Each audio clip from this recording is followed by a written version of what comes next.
Bible for Children presents God's Promise to Abraham.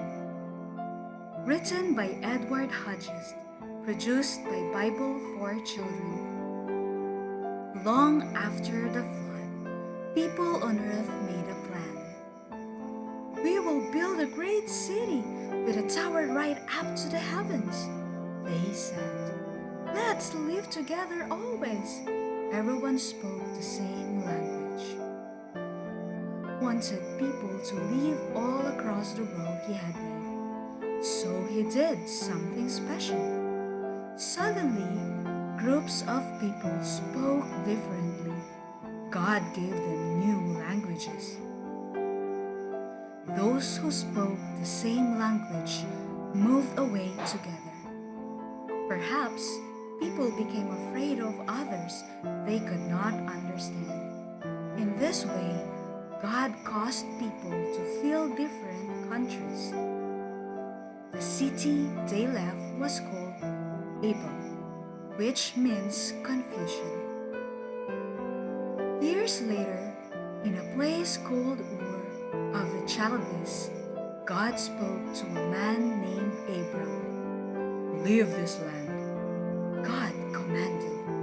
"Go to the land I will show you." Abraham obeyed.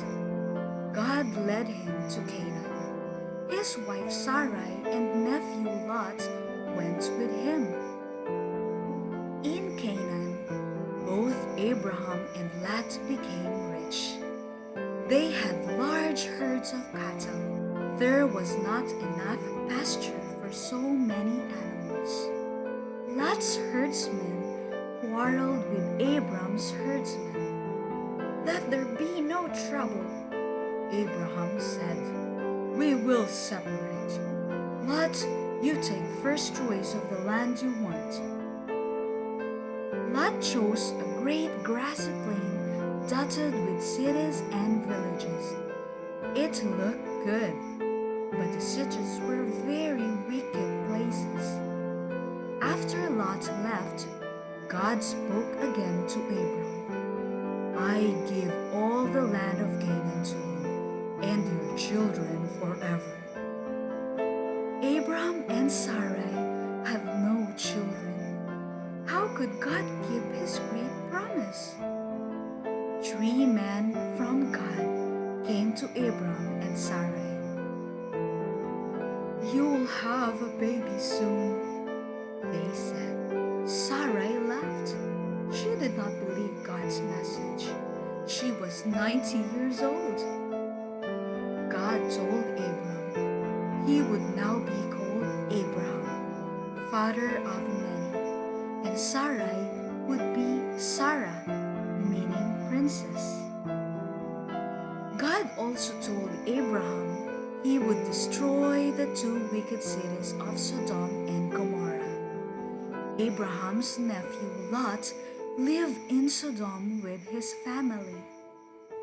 Lot believed God's warning when it came, but his daughter's husbands refused to leave Sodom.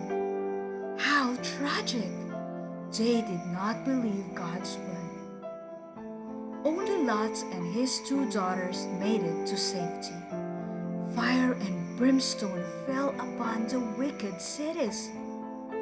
Sadly, Lot's wife disobeyed God's warning and looked back as she ran. She turned into a pillar of salt. The Lord kept his promise to Abram and Sarah.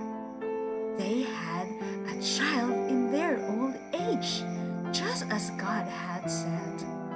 How they rejoiced when Isaac was born. Perhaps Abraham also thought about God's promise to give him and his children the land of Canaan forever. God would keep that promise too. God always keeps his promises. God's promise to Abram, a story from God's Word, the Bible. It is found in Genesis chapter 11 to chapter 21. entrance of your words gives life. Psalms chapter 119, verse 130. The end. The voice behind the storytelling is Wences Orcales Santos. See you on my next story.